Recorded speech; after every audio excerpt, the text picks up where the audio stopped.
നമസ്കാരം, good evening. വാർത്താ സന്ധ്യയിലേക്ക് എല്ലാ പ്രേക്ഷകർക്കും സ്വാഗതം. ഞാൻ പ്രജിൻ സി കണ്ണൻ. ഇന്നത്തെ പ്രധാനപ്പെട്ട വാർത്തകളുടെ സമഗ്രമായ റിപ്പോർട്ടുകൾ പരിശോധിക്കാം. ജീവനെടുത്ത പന്നിക്കിണി.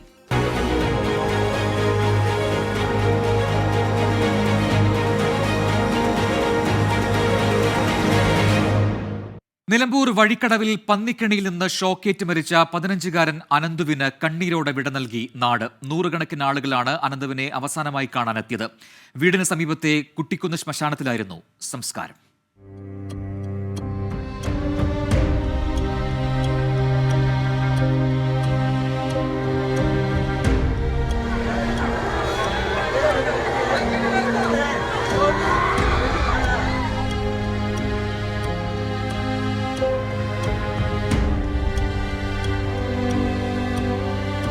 കൂട്ടുകാർക്കൊപ്പം തോട്ടിൽ മീൻ പിടിക്കാൻ പോയതായിരുന്നു അവൻ. തിരിച്ചെത്തിയത് ചേതനയേറ്റ്. സിമന്റ് തേക്കാത്ത കൊച്ചു വീടിന് മുന്നിലേക്ക് മൃതദേഹം എത്തിച്ചത് കാട്ടിട വഴികളിലൂടെ ചുമന്ന് യാത്രാമൊഴി നൽകാൻ നൂറുകണക്കിന് ആളുകൾ. നാടാകെ സങ്കടക്കടലായി.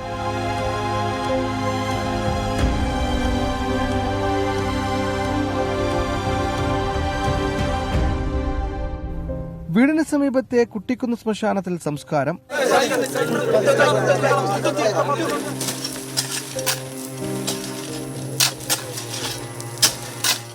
നേരത്തെ അനന്തു പഠിച്ച സ്കൂളിലെ പൊതുദർശനത്തിലും അതിവൈകാരികമായ നിമിഷങ്ങൾ.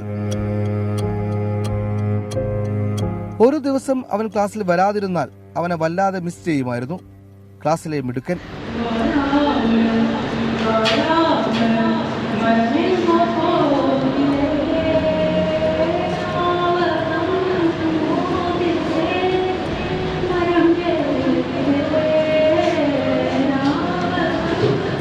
അനന്തു ഇനി ഒരിക്കലും വരില്ലെന്ന് വിശ്വസിക്കാൻ കഴിയാതെ അധ്യാപകരും വിദ്യാർത്ഥികളും.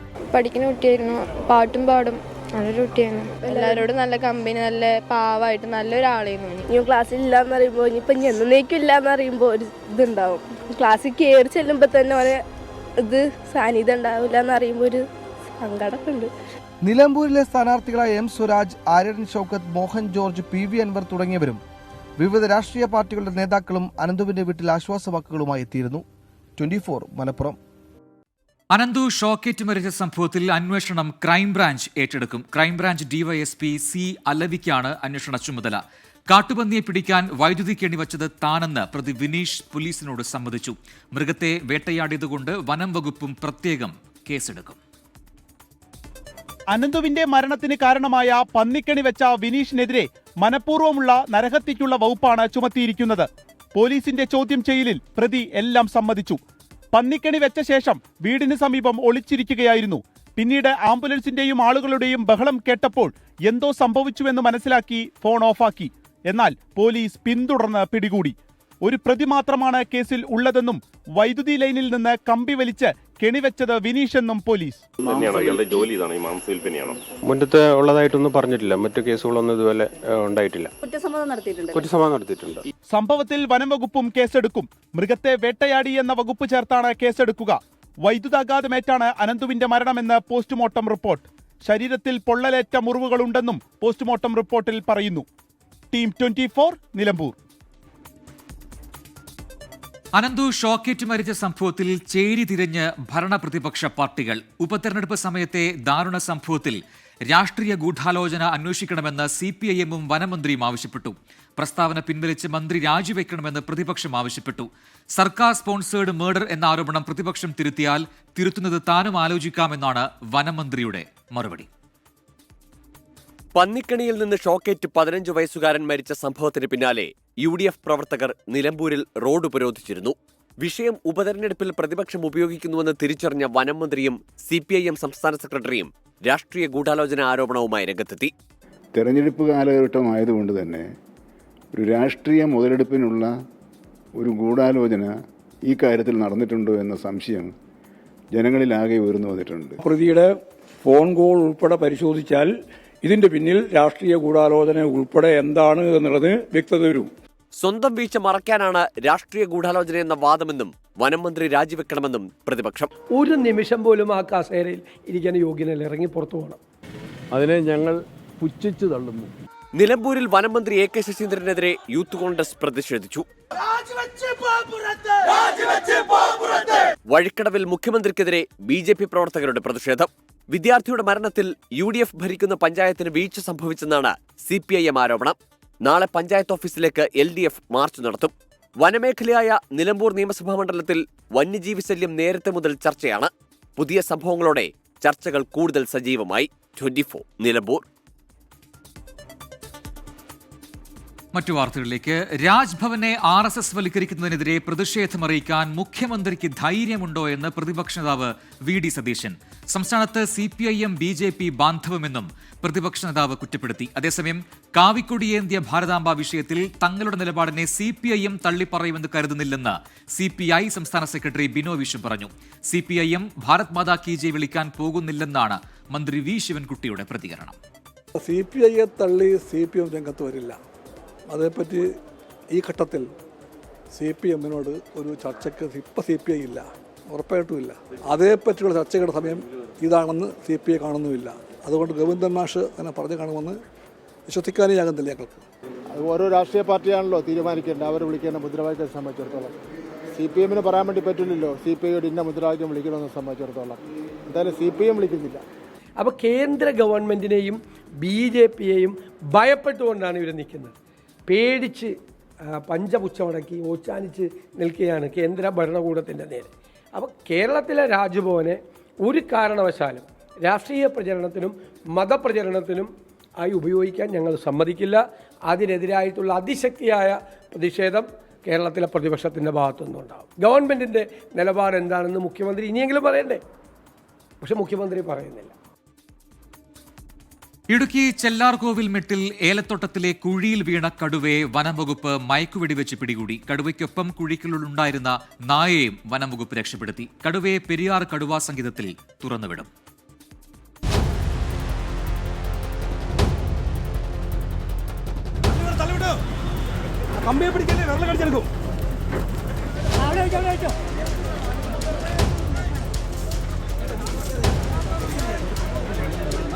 ചെല്ലാർകോവിൽ സ്വദേശി സണ്ണി എന്നാളുടെ ഉടമസ്ഥതയിലുള്ള ഏലത്തോട്ടത്തിലെ 15 അടി താഴ്ചയുള്ള കുഴിക്കുള്ളിലാണ് രാവിലെ 7:30 കടുവയെയും നായയെയും കാണുന്നത്. ഏലത്തോട്ടത്തിനോട് അതിർത്തി പങ്കിടുന്നത് തമിഴ്നാട് വനമേഖലയാണ്. നായയെ വേട്ടയാടുന്നതിനിടെ കടുവ കുഴിയിൽ വീണതെന്നാണ് നിഗമനം. പെരിയാർ കടുവാ സങ്കേതത്തിലെ വനം വകുപ്പ് വെറ്റിനറി ഡോക്ടർ അനുരാജിന്റെ നേതൃത്വത്തിലാണ് മയക്കുവെടി വെച്ചത്.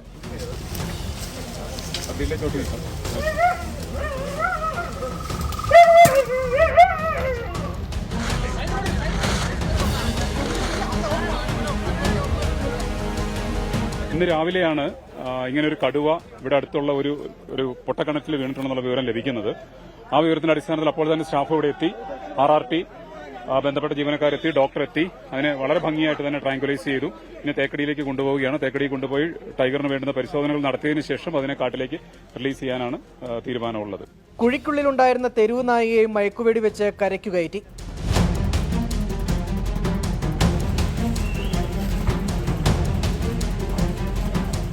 ജനവാസ മേഖലയിൽ കടുവയെത്തിയതിന്റെ ആശങ്കയിലാണ് നാട്ടുകാർ. എൻ്റെ ഒരു മാട്ടും കൂടുണ്ട്. അവിടെ രാവിലെ അതിൻ്റെ നോക്കാനായിട്ട് വന്നപ്പോൾ ഇവിടുന്ന് ഒരു അലർന്ന പോലെ ഒരു സൗണ്ട് കേട്ടു. സൗണ്ട് കേട്ടെന്നാന്ന് അറിയാൻ വേണ്ടിയിട്ട് ഞാനിവിടെ കയറി ഇവിടെ വന്നപ്പോൾ ഒരു പട്ടി കാർന്ന വെച്ചാൽ കേട്ടെ ആദ്യം കുഴിയെന്ന്. അപ്പോൾ പട്ടി വീണതായിരിക്കും കൊണ്ട് ഞാൻ പെട്ടെന്ന് ചെന്ന് കുഴിയുടെ അടുത്ത് ചെന്ന് നോക്കിയപ്പോഴാണ് ഇത് സാധനമാണെന്ന് മനസ്സിലായത്. ഇനി ഇതിൻ്റെ കൂട്ടുണ്ടോയെന്ന് അറിയാൻ പറ്റിയല്ലോ. ഇതിൻ്റെ കൂട്ട് കാണുമെന്ന് പ്രതീക്ഷിക്കുന്നത്. നായ ഒപ്പമുണ്ടായിരുന്നതിനാൽ പെരിയാർ കടുവാ സങ്കേതത്തിൽ തുറന്നുവിടുന്നതിനു മുമ്പ് പേവിഷബാധ വാക്സിൻ കടുവയ്ക്ക് നൽകി. കടുവകൾ കുറഞ്ഞ മേഖലയാണ് തുറന്നുവിടാനായി തെരഞ്ഞെടുത്തത്. സുമിത്തിനൊപ്പം രാഹുൽ വിജയൻ, 24 ഇടുക്കി. സംസ്ഥാനത്ത് വിവിധയിടങ്ങളിലായി കാട്ടുപന്നി ആക്രമണം. മലപ്പുറം മമ്പാടും കോഴിക്കോട് ഉള്ളിയേരിയിലും തിരുവനന്തപുരം പാലോടുമാണ് ആക്രമണമുണ്ടായത്. 5 പേർക്കാണ് ആക്രമണങ്ങളിൽ പരുക്കേറ്റത്. കോഴിക്കോട് ഉള്ളിയേരിയിൽ റിട്ടയേർഡ് സൈനിക ഉദ്യോഗസ്ഥനുൾപ്പെടെ 2 പേർക്കാണ് കാട്ടുപന്നി ആക്രമണത്തിൽ പരിക്കേറ്റത്. പാൽ വാങ്ങാനായി കടയിലേക്ക് പോകുമ്പോൾ വീടിന്റെ നടപ്പാതയിൽ വെച്ചാണ് റിട്ടയേർഡ് സൈനിക ഉദ്യോഗസ്ഥനായ പുത്തഞ്ചേരി ചേരിയയിൽ ശ്രീധരൻ ആക്രമണത്തിന് ഇരയായത്. ഗുരുതര പരിക്കേറ്റ ശ്രീധരൻ കൊയിലാണ്ടി ആശുപത്രിയിൽ ചികിത്സ തേടി. സമീപത്തെ കണ്ടമ്പത്തിമീത്തൽ ബാലകൃഷ്ണനെയും കാട്ടുപന്നി ആക്രമിച്ചു. മലപ്പുറത്ത് മമ്പാടാണ് കാട്ടുപന്നിയുടെ ആക്രമണമുണ്ടായത്. ബൈക്ക് യാത്രികരായ മേപ്പാടം കൂളിക്കൽ സ്വദേശി കബീറിന് നേരെയായിരുന്നു ആക്രമണം. കാട്ടുപന്നി ഒരാളെ ഇടിക്കുന്നത് കണ്ട് കബീർ ബൈക്ക് നിർത്തി ഇറങ്ങുന്നതിനിടെ കാട്ടുപന്നി ആക്രമിക്കുകയായിരുന്നു. തിരുവനന്തപുരം പാലോട് കാട്ടുപന്നി ആക്രമണത്തിൽ ദമ്പതികൾക്ക് പരിക്കേറ്റു. ഇരുവട്ടം സ്വദേശി ഗ്ലോറി, ഭർത്താവ് ജോസ് എന്നിവർക്കാണ് പരിക്കേറ്റത്. മുഖത്തും ശരീരത്തും ഗുരുതര പരിക്കേറ്റ ഗ്ലോറിയെ മെഡിക്കൽ കോളേജ് ICUവിൽ പ്രവേശിപ്പിച്ചു. റബ്ബർ ടാപ്പിംഗ് തൊഴിലാളികളായ ഇരുവരും ഇരുചക്രവാഹനത്തിൽ സഞ്ചരിക്കവെയാണ് കാട്ടുപന്നി ആക്രമണമുണ്ടായത്. വിവിധ ബ്യൂറോകൾക്കൊപ്പം 24 തിരുവനന്തപുരം. കണ്ണൂർ ജില്ലയിൽ 6 വർഷത്തിനിടെ 8 സ്കൂളുകൾ അടച്ചുപൂട്ടിയെന്ന 24 വാർത്തയിൽ പ്രതികരണവുമായി വിദ്യാഭ്യാസ മന്ത്രി വി ശിവൻകുട്ടി.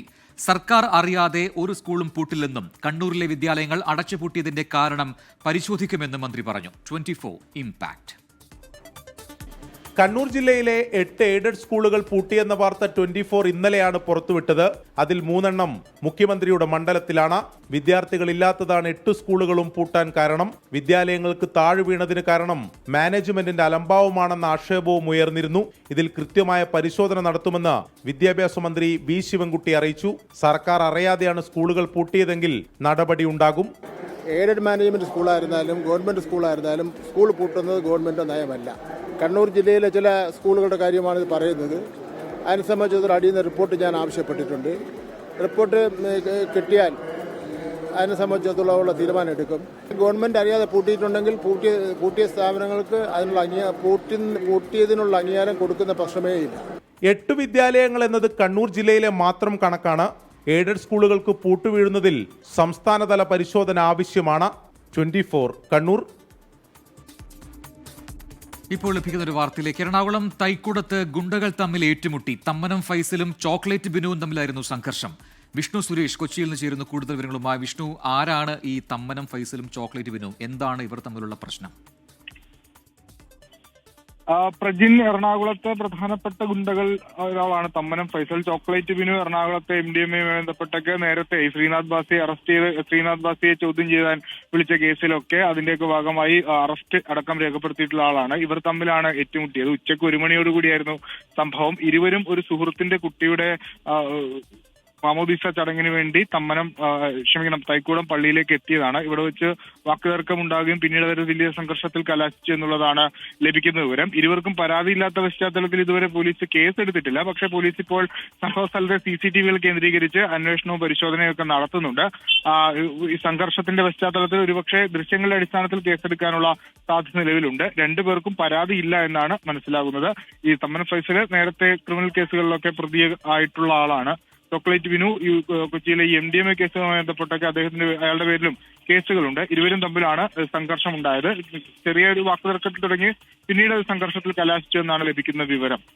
ഇപ്പോൾ കണ്ണൂരിൽ നിന്നും അരുൺ പൂപ്പറമ്പ മറ്റൊരു വാർത്ത റിപ്പോർട്ട് ചെയ്യുന്നു. പുഴയിൽ കുളിക്കാനിറങ്ങിയ വിദ്യാർത്ഥി മുങ്ങി മരിച്ചു എന്നൊരു വാർത്തയാണ് അരുൺ പൂപ്പറമ്പ റിപ്പോർട്ട് ചെയ്തത്. കണ്ണൂർ പയ്യാവൂർ കൊയ്പ്രയിലാണ് ഈ സംഭവം. 9ാം ക്ലാസ് വിദ്യാർത്ഥി അലീനയാണ് മരിച്ചത്. സഹോദരനോടൊപ്പം പുഴയിൽ കുളിക്കാനിറങ്ങിയപ്പോഴാണ് ഈ അപകടമുണ്ടായത് എന്നാണ് അരുൺ പൂപ്പറമ്പ കണ്ണൂരിൽ നിന്നും റിപ്പോർട്ട് ചെയ്യുന്നത്. കേരളത്തിലെ വ്യവസായ സാഹചര്യത്തെ ചൊല്ലി മന്ത്രി P രാജീവും കിറ്റക്സ് MD സാബു എം ജേക്കബും തമ്മിൽ വാക്പോര്. കേരളത്തിലെ വ്യവസായ സാഹചര്യം കൂടുതൽ മോശമായെന്ന സാബു എം ജേക്കബിന്റെ പരാമർശത്തിനെതിരെയാണ് മന്ത്രി രംഗത്തെത്തിയത്. സാബുവിന്റേത് രാഷ്ട്രീയ പാർട്ടി നേതാവിന്റെ പ്രതികരണമാണെന്നും കിറ്റക്സ് ഇത്രയും വളർന്നത് കേരളത്തിന്റെ മണ്ണിലാണെന്നും മന്ത്രി പറഞ്ഞു. കേരളം ചില ആളുകളുടെ മാത്രം സ്വത്തല്ലെന്നും കേരളത്തിൽ നിക്ഷേപിക്കുന്നവന് മനസമാധാനം ഇല്ലെന്നുമാണ് മന്ത്രിക്ക് സാബു എം ജേക്കബിന്റെ മറുപടി. വ്യവസായി ഒരു രാഷ്ട്രീയ പാർട്ടിയുടെ പ്രസിഡന്റായി വ്യവസായി എന്ന് കാണണം. വ്യവസായികളുടെ പ്രതികരണമാണെങ്കിൽ നിങ്ങൾ ഫിക്കിയെ വിളിക്കുക, CIA വിളിക്കുക, KSSIയെ വിളിക്കുക, കേരളത്തിൽ പ്രവർത്തിക്കുന്ന എല്ലാ വ്യവസായികളുടെ സംഘടനകളെയും വിളിക്കുക. ഇത് രാഷ്ട്രീയ പാർട്ടി നേതാവല്ലേ? അദ്ദേഹത്തിന് രാഷ്ട്രീയ താല്പര്യം ഉണ്ടാവും. ചെറിയ അലൂമിനിയം കമ്പനി 6 പേരെ വെച്ചുണ്ടാക്കിയത് ഇന്ന് കേരളത്തിലുമല്ല പുറത്തും സ്ഥാപനം നടത്താനും ലോകത്തിലെ തന്നെ ഏറ്റവും വലിയ കമ്പനി ആയത് ഇവിടെ തന്നെ പ്രവർത്തിച്ചിട്ടല്ലേ. രാജീവ് പറയുന്ന കേട്ട് കഴിഞ്ഞാൽ തോന്നും ഈ കേരളം എന്ന് പറയുന്നത് അവരുടെ സ്വത്താണെന്ന്. ഞാനും എൻ്റെ പിതാവും ജനിച്ചു വളർന്ന മണ്ണാണത്.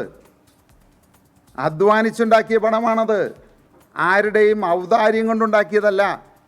കേരള സർക്കാരോ ഈ പറയുന്ന രാജീവോ ഇടതുപക്ഷ ഗവൺമെൻറ്റോ ഒന്നും ഒരാനുകൂല്യവും ഞങ്ങൾക്ക് തന്നിട്ടില്ല, ഞങ്ങൾ പറ്റിയിട്ടില്ല. നടനും BJP നേതാവുമായ കൃഷ്ണകുമാറിനും കുടുംബത്തിനുമെതിരായ ആരോപണം കൂടുതൽ കടുപ്പിച്ച് പരാതിക്കാർ. എന്നാൽ പരാതിക്കാരുടെ തട്ടിപ്പിന് പിന്നിൽ വലിയ സംഘമുണ്ടോ എന്ന സംശയമുണ്ടെന്നാണ് കൃഷ്ണകുമാറിന്റെയും കുടുംബത്തിന്റെയും ആരോപണം. സമഗ്രമായ അന്വേഷണത്തിന് ശേഷം കേസിൽ തുടർ നടപടികൾ സ്വീകരിക്കാനാണ് പോലീസിന്റെ നീക്കം. പരാതി നൽകിയ ഇരുവിഭാഗത്തിന്റെയും ബാങ്ക് അക്കൗണ്ടുകൾ, CCTV ദൃശ്യങ്ങൾ തുടങ്ങിയവ പരിശോധിച്ച് വിശദമായ അന്വേഷണം നടത്താനാണ് പോലീസ് നീക്കം. മ്യൂസിയം SHOയുടെ നേതൃത്വത്തിൽ പ്രത്യേക സംഘമാണ് അന്വേഷണം നടത്തുന്നത്. സാമ്പത്തിക തിരിമറി നടന്നെന്നാണ് പ്രാഥമിക വിലയിരുത്തൽ. കൂടുതൽ ദൃശ്യങ്ങൾ പുറത്തുവിട്ടതിനു പിന്നാലെ 3 വനിതാ ജീവനക്കാരുടെയും ആരോപണങ്ങളെല്ലാം കൃഷ്ണകുമാറും കുടുംബവും നിഷേധിച്ചു. ജാതീയമായി അപമാനിച്ചെന്ന ആരോപണം മറ്റൊന്നും പറയാനില്ലാത്തതുകൊണ്ടെന്ന് പ്രതികരണം. പോലീസ് പക്ഷപാതപരമായി പെരുമാറിയെന്നും G. കൃഷ്ണകുമാർ. ഈ കുട്ടികളുടെ ബാങ്ക് സ്റ്റേറ്റ്മെന്റ് എടുത്ത് മാത്രം പരിശോധിച്ചാൽ തീരാവുന്ന വിഷയമേ ഉള്ളൂ. കാരണം പണം എടുത്തിട്ടുണ്ട്, അവർ തന്നെ പറയുന്നു പണം ഞങ്ങൾ എടുത്തിട്ടുണ്ട്. അപ്പോൾ അവർ പറയുന്നു ഈ പണം ക്യാഷായിട്ട് ടാക്സ് പ്രശ്നമുള്ളതുകൊണ്ട് തീക്ക് കൊടുത്തു. അങ്ങനെയാണെങ്കിൽ സിമ്പിൾ ചോദ്യം, ഇവരുടെ സ്റ്റേറ്റ്മെന്റ് എടുത്ത് നോക്കിയാൽ പൈസ വിഡ്രോ ചെയ്തില്ലെന്നറിയാം. ചില പോലീസ് ഉദ്യോഗസ്ഥരുടെ വ്യക്തിപരമായ പ്രശ്നങ്ങളാണ് ഇതിനകത്ത് കാണുന്നത്. കാരണം വാദി ഞങ്ങൾ കേസ് കൊടുക്കുന്നു, അവർ കൗണ്ടർ കേസ് കൊടുക്കുന്നു. കൗണ്ടർ കേസിൽ കൃത്യമായി അന്വേഷിച്ചാണ് ഇങ്ങനൊരു നടപടി എടുക്കുന്നത്. നോൺ ബെയിലബിളായിട്ട് നമ്മൾ അറസ്റ്റ് ചെയ്യാനും ഭീഷണിപ്പെടുത്താനും നടക്കുന്നത്. ഈ ജാതി മതം നോക്കിയല്ല ഈ ജോലിക്ക് ആൾക്കാരെ എടുക്കുന്നത്. ആരെങ്കിലും വരുന്നു, അവർ നല്ലവരാണെന്ന് തോന്നുകയാണെങ്കിൽ എടുക്കും. നമ്മുടെ സ്റ്റാഫായിട്ട് എടുക്കുന്നവർ ക്രിസ്ത്യനാണോ മുസ്ലിമാണോ അല്ലെങ്കിൽ വേറെ ഏതും ജാതിയാണോ, ഇതൊന്നും നോക്കി ഇന്നവരെടുത്തിട്ടില്ല. തീർത്തും ജീവിതത്തിൽ ചിന്തിക്കാത്ത കാര്യങ്ങളാണ് ജാതി മതമൊക്കെ. ഞാനൊക്കെ എനിക്കെതിരെയാണ് ഇത്തരം ആരോപണങ്ങൾ കൊണ്ടുവരുന്നത്. അതേസമയം G. കൃഷ്ണകുമാറിനും കുടുംബത്തിനുമെതിരെ ഗുരുതര ആരോപണങ്ങളാണ് ജീവനക്കാർ ഉന്നയിക്കുന്നത്. വസ്ത്രം പിടിച്ചുവലിക്കുകയും പണം നൽകിയില്ലെങ്കിൽ മാനഭംഗപ്പെടുത്തുമെന്ന് ഭീഷണിപ്പെടുത്തിയതായുമാണ് ആരോപണം. ജീവനക്കാർ നൽകിയ പരാതിയിലെ FIRലും സമാന വിവരങ്ങൾ രേഖപ്പെടുത്തിയിട്ടുണ്ട്. കൃഷ്ണകുമാർ, മകൾ ദിയ കൃഷ്ണ, ഭാര്യ സിന്ധു കൃഷ്ണകുമാർ തുടങ്ങിയ 6 പ്രതികളാണ് കേസിലുള്ളത്. കേസിൽ തിടുക്കത്തിൽ നടപടി വേണ്ടെന്നാണ് അന്വേഷണ സംഘത്തിന്റെ തീരുമാനം. 24 തിരുവനന്തപുരം. ഇപ്പോൾ ലഭിക്കുന്ന മറ്റൊരു അപകട വാർത്തയിലേക്കാണ്. കൊല്ലത്ത് ആംബുലൻസും കാറും കൂട്ടിയിടിച്ച് കുട്ടികളടക്കം 10 പേർക്ക് പരിക്കേറ്റു. ആയൂർ ഇളവക്കോടാണ് ഈ അപകടമുണ്ടായത്. വിളക്കുടിയിൽ നിന്നും തിരുവനന്തപുരം RCCയിലേക്ക് പോയ ആംബുലൻസാണ് കാറുമായി കൂട്ടിയിടിച്ചത്. സുജിത് സുരേന്ദ്രൻ കൊട്ടാരക്കരയിൽ നിന്ന് ചേരുന്ന വിവരങ്ങളുമായി. സുജിത്ത്, എപ്പോഴാണ് ഈ അപകടം സംഭവിച്ചത്? എന്താണ് പരിക്കേറ്റവരുടെ ആരോഗ്യസ്ഥിതി? പ്രജിൻ 5:30യോടെയാണ് ആയൂർ ഇളവക്കോട് വെച്ച വിളക്കുടി കുടുംബാരോഗ്യ കേന്ദ്രത്തിൽ നിന്നും പോയ ഒരു ആംബുലൻസും കൊട്ടാരക്കര ഭാഗത്തേക്ക് വരികയായിരുന്ന കരുനാഗപ്പള്ളി തൊടിയൂർ സ്വദേശികൾ സഞ്ചരിച്ചിരുന്ന കാറും തമ്മിൽ കൂട്ടിയിടിച്ചത്. ആംബുലൻസിൽ 4 പേരും കാറിൽ 6 പേരുമാണ് ഉണ്ടായിരുന്നത്. കരുനാഗപ്പള്ളി തൊടിയൂർ സ്വദേശികളായ 2 സ്ത്രീകളും 2 കുട്ടികളും 2 യുവാക്കളുമാണ് ഈ കാറിൽ ഉണ്ടായിരുന്നത്. അതേസമയം ആംബുലൻസിൽ 4 പേർ, രോഗിയടക്കം 4 പേര് ആണ് ഉണ്ടായിരുന്നത്. ഈ വാഹനങ്ങൾ തമ്മിൽ കൂട്ടിയിടിച്ച് അപകടം ഉണ്ടാവുകയായിരുന്നു. ഈ പരിക്കേറ്റ കാറിലുണ്ടായിരുന്ന 6 പേരുടെയും നില ഗുരുതരമാണ് എന്നാണ് ഇപ്പോൾ അറിയാൻ സാധിക്കുന്നത്. ഈ 6 പേരെയും ഇപ്പോൾ തിരുവനന്തപുരം മെഡിക്കൽ കോളേജ് ആശുപത്രിയിലേക്ക് പ്രവേശിപ്പിച്ചിരിക്കുകയായിരുന്നു. അതേസമയം ആംബുലൻസിലുള്ള 4 പേരുടെയും പരിക്ക് ഗുരുതരമല്ല. രോഗി അടക്കമുള്ളവരെ ഇപ്പോൾ കടക്കൽ താലൂക്ക് ആശുപത്രിയിൽ പ്രവേശിപ്പിച്ച് പ്രാഥമിക ചികിത്സകൾ നൽകിയിരിക്കുകയാണ്. ഈ കാറിൽ ഉണ്ടായിരുന്ന ആളുകൾ പരിക്കേറ്റവരെയും കടക്കൽ താലൂക്ക് ആശുപത്രിയിൽ എത്തിച്ച് പ്രാഥമിക ചികിത്സകൾ നൽകിയ ശേഷമാണ് വിദഗ്ധ ചികിത്സയ്ക്കായി ഇപ്പോൾ തിരുവനന്തപുരം മെഡിക്കൽ കോളേജ് ആശുപത്രിയിലേക്ക് കൊണ്ടുപോയിട്ടുള്ളത്. ശരി, സുജിത് സുരേന്ദ്രനാണ് കൊട്ടാരക്കരയിൽ നിന്നും വിശദാംശങ്ങൾ നൽകിയത്. ഒരു ഇടവേളയ്ക്ക് ശേഷം വീണ്ടും കാലവർഷം ശക്തമാകുമെന്ന് കേന്ദ്ര കാലാവസ്ഥാ വകുപ്പ്. മറ്റന്നാൾ 4 ജില്ലകളിൽ യെല്ലോ അലർട്ട് പ്രഖ്യാപിച്ചു. പത്തനംതിട്ട, ആലപ്പുഴ, കോട്ടയം, എറണാകുളം ജില്ലകളിലാണ് ശക്തമായ മഴയ്ക്കുള്ള ജാഗ്രതാ നിർദ്ദേശം നൽകിയിരിക്കുന്നത്. ജൂൺ 11-ന് 5 ജില്ലകളിലും 12-ന് 8 ജില്ലകളിലും യെല്ലോ അലർട്ട് പ്രഖ്യാപിച്ചിട്ടുണ്ട്. ആദ്യഘട്ടത്തിൽ പെയ്ത മഴയുടെ തീവ്രത വരും ദിവസങ്ങളിൽ ഉണ്ടാകില്ല എന്നാണ് കണക്കുകൂട്ടൽ. കേരള, കർണാടക, ലക്ഷദ്വീപ് തീരങ്ങളിൽ ഇന്ന് മീൻപിടുത്തത്തിന് വിലക്കില്ലെന്നും കേന്ദ്ര കാലാവസ്ഥാ വകുപ്പ് അറിയിച്ചു. തമിഴ്നാട്ടിൽ ഒഴുക്കിൽപ്പെട്ട സ്ത്രീയെ നാട്ടുകാർ രക്ഷിച്ചു. തേനി ജില്ലയിലെ കുച്ചനൂരിലാണ് സംഭവം. നദിയിൽ കുളിക്കാനിറങ്ങിയ സ്ത്രീയും ഭർത്താവും ഒഴുക്കിൽപ്പെടുകയായിരുന്നു. ഭർത്താവിനെ ഉടൻ തന്നെ നാട്ടുകാർ രക്ഷപ്പെടുത്തി. സ്ത്രീ പാലത്തിനടിയിൽ കുടുങ്ങി. അഗ്നിരക്ഷാസേന എത്തിയിട്ടും സ്ത്രീയെ രക്ഷിക്കാൻ കഴിഞ്ഞില്ല. പിന്നീട് നാട്ടുകാർ കയറിലൂടെ ഇറങ്ങി രക്ഷിക്കുകയായിരുന്നു. ദൃശ്യങ്ങൾ 24-ന് ലഭിച്ചു. അതിലേക്ക്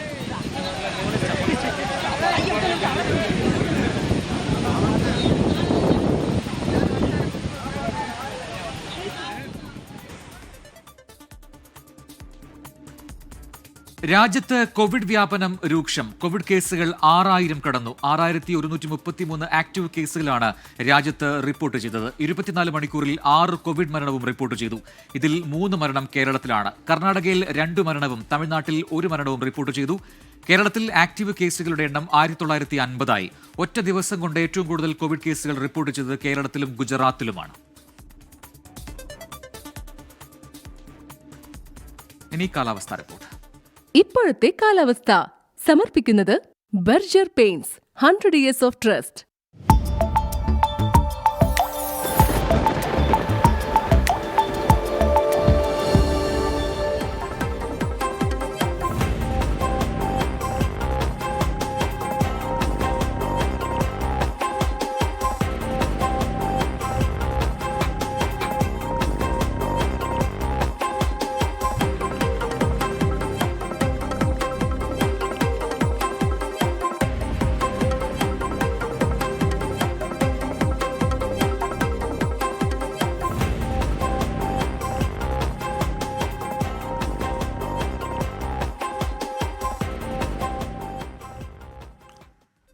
ഇതോടെ വാർത്താസന്ധ്യ പൂർത്തിയാവുന്നു.